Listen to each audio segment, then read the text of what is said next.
NDA വിടണം പ്രമേയം അവതരിപ്പിച്ച BDJS BJP സഖ്യം ഉപേക്ഷിക്കണമെന്ന സഖ്യകക്ഷിയായ BDJSൽ ആവശ്യം. 9 വർഷമായി BJPയിലും NDAയിലും അവഗണനയാണ് നേരിടുന്നതെന്നാണ് BDJS നേതാക്കൾ ഉയർത്തുന്ന പരാതി. NDAയിൽ തുടരേണ്ട ആവശ്യമില്ലെന്നും മറ്റു മുന്നണികളിലുള്ള സാധ്യത സംസ്ഥാന അധ്യക്ഷൻ പരിശോധിക്കുമെന്നുമാണ് ആവശ്യം. നിയോജകമണ്ഡലം ഭാരവാഹികളും ജില്ലാ ഭാരവാഹികളും പങ്കെടുക്കുന്ന ജില്ലാ നേതൃ ക്യാമ്പ് കഴിഞ്ഞ ദിവസങ്ങളിലായി കോട്ടയത്ത് നടന്നുവരികയായിരുന്നു. ഈ ക്യാമ്പിലാണ് മുന്നണി വിടണമെന്ന ആവശ്യമുയർന്നത്.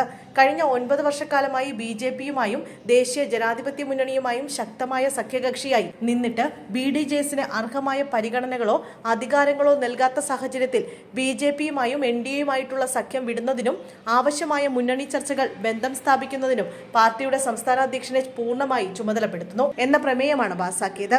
പാർട്ടിയുടെ ജില്ലയിലെ 18 നിയോജകമണ്ഡലം ഭാരവാഹികളും ജില്ലാ സംസ്ഥാന ഭാരവാഹികളും പങ്കെടുത്ത നേതൃ ക്യാമ്പ് തുഷാർ വെള്ളാപ്പള്ളിയാണ് ഉദ്ഘാടനം ചെയ്തത്. കഴിഞ്ഞ ലോക്സഭാ തെരഞ്ഞെടുപ്പിൽ കോട്ടയം മണ്ഡലത്തിലെ NDA സ്ഥാനാർത്ഥി തുഷാർ വെള്ളാപ്പള്ളിയായിരുന്നു. BDJS UDFനൊപ്പം ചേരുമെന്ന തരത്തിൽ നേരത്തെ അഭ്യൂഹങ്ങൾ ഉയർന്നിരുന്നു. അതേസമയം തന്നെ മുന്നണി മാറ്റം ചർച്ച ചെയ്യാൻ സംസ്ഥാന നേതൃത്വം അടിയന്തര യോഗം വിളിച്ചിട്ടുണ്ടെന്നാണ് ഇപ്പോൾ പുറത്തുവരുന്ന റിപ്പോർട്ട്.